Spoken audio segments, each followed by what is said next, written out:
Les murs peuvent abriter des trésors.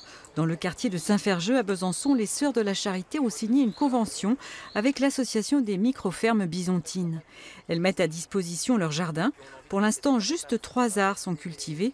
Mais d'ici l'année prochaine, la surface devrait être 20 fois plus grande. En fait, le jardin, il a plusieurs vocations. D'accord. Une vocation productive classique, planche permanente. Et puis il y aura une zone expérimentale travaillée avec lycées et universités.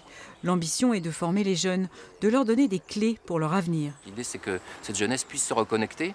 Et en partant du jardin, on peut parler de santé, on peut parler d'alimentation, on peut parler du corps, on peut parler de l'arbre, mais aussi on peut parler d'urbanisme, d'aménagement du territoire, de comment fonctionne une ville, où est-ce qu'on va chercher ce qu'on consomme, etc.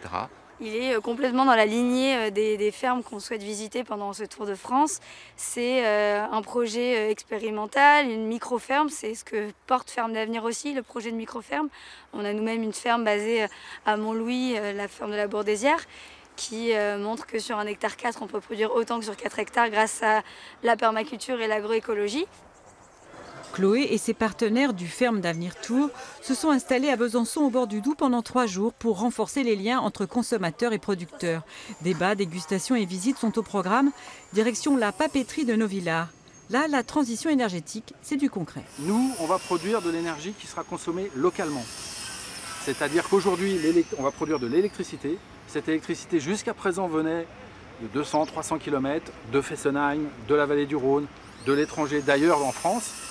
Et ben à partir de 2019, quand on aura démarré, cette électricité, elle sera produite localement pour les Bisontins. L'agriculture n'est pas la seule à être mise en cause en termes environnementaux. Il y a vraiment une démarche globale à avoir au niveau de chacun, je pense.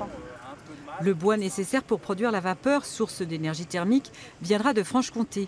Le projet de Novillars est un exemple typique de l'économie circulaire. Cette transition écologique n'est pas qu'une utopie néo-urbaine. Les industriels pragmatiques s'y investissent aussi.